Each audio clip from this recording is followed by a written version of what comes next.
September 15th, 1940. London is holding its breath. The sirens wail and searchlights rip open the clouds.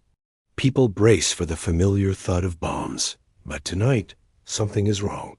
On the radar screen, there's just a faint smear, a ghost that refuses to be named. No formation, no engine roar. Just a single black wing sliding over the channel, silent enough to chill the spine. What if an aircraft could slice through an entire air battle with a few precise strikes? How would history change? In the watch room, fingers tighten on frequency knobs. Headsets hiss and crackle, like someone is breathing right next to them. The clock's second hand seems to stutter, then stalls. In the city below, windows are taped in crosses. Children are rushed into shelters as the boots of anti-aircraft troops pound the pavement. Out on the runway, wet as a black mirror, Spitfire engines roar to life, throwing heat into the cold fog. RAF pilots fasten their parachute straps, swallow hard, and stare up at a sky chopped into pieces by the searchlights. They expect a night like any other. Enemy bombers in formation, British fighters climbing to intercept, bombs falling, fires being put out. But tonight is different. Instead of a swarm, there's only that single fleeting signal, a shadow that breaks every rule of engagement they know. The warning station calls headquarters, their voices tense. They can't determine altitude. They're not sure of the direction. They hear no engine sounds from the coast. In that moment, the entire rhythm of the war shifts from the thunder of many to the silence of one. If this intruder isn't here for carpet bombing, where will it strike first? Why has Britain, a supposedly foolproof air defense chain, faltered at the sight of one faint smear on a screen? In the radar room, the eye of Britain is struggling. Normally, against German bombers, the light on the screen is stable, a predictable track. But this shadow, it isn't a target. It's a question. It blinks like an ember in the wind, sharp, then dim, then gone. This isn't magic. The B-2 stealth bomber's flying wing shape and special materials scatter and absorb radar waves. The radar of that era can barely touch it, like trying to grip a wet stone. You feel it, but you can't hold on. Without a solid track, headquarters is flying blind. Scramble or wait? Send fighters north or south? Every wrong guess wastes precious minutes, sending an entire squadron into an empty sky while the real blow lands somewhere completely undefended. So they fall back on something older than radar, the ground observer network. Men with binoculars and headsets, straining their eyes in the moonlight. Because when the machines fail to name the intruder, only human eyes can hope to see it before it chooses its target. Press subscribe so you don't miss the moment the sky changes color forever. In a 1940 sky, nothing is truly invisible. Things are just too strange to believe, or too hard to hold. A B-2 bomber can make radar flicker like a smear on glass, but it can't erase its shadow from moonlight. It can't hide a perfectly flat wing forever when a searchlight sweeps across it. It can't stop the human unease when a slice of the sky suddenly goes unnaturally quiet. When headquarters loses a firm track, Britain falls back to an older kind of hunting. Coastal observers report every dark speck. Anti-aircraft crews press ears to headsets, trying to pull a strange note out of the wind. Telephones ring in bursts, with reports piling on reports. On rooftops, civilian fire watchers clutch sand buckets and stare up, seeing a shadow slide over, not a roar, just a thin, knife-like hiss of air. One right finger point, and the heavens ignite like a stage. Searchlights sweep, catching a black shape for an instant. It's just enough for the flak to begin bursting, firing into sky and shadow. Sometimes you hit a target not because you are skilled, but because you throw enough metal into the dark. Fighters scramble, but climb too slowly to catch the phantom. In the confusion, a frightening truth becomes clear. The stranger's advantage is not that it dodges bullets. It's that it gets to choose the target. You can drag a future aircraft into 1940, but you can't drag its century with it. There's no satellite navigation, no maintenance network, no spare parts. The question is no longer how powerful is the B-2, but how much of the B-2 remains usable. One overheated component, or one small tear from shrapnel, could end the mission. And yet, it is not blind. In its belly is inertial navigation, a computer remembering every movement to estimate its position on a map. But errors build up, so it must anchor itself to real landmarks, coastlines, the Thames, the lights of London, to pull itself back into place. Its weapons are the same. Without GPS coordinates, each bomb must be fed a target by seeing, measuring, and matching, then released at the perfect moment.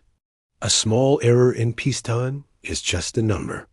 In war, it can be a burning neighborhood. The B-2 doesn't carry infinite bombs. Every time the bay doors open, it's a wager. It must hit what makes the enemy war machine choke. It doesn't need to turn a city to charcoal.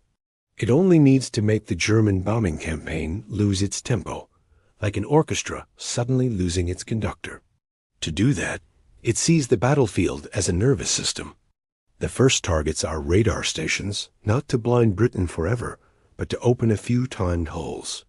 Next, communication centers, the places where scramble orders are chalked onto boards. Hit those, and you hit coordination itself, turning the sky into scattered rumors.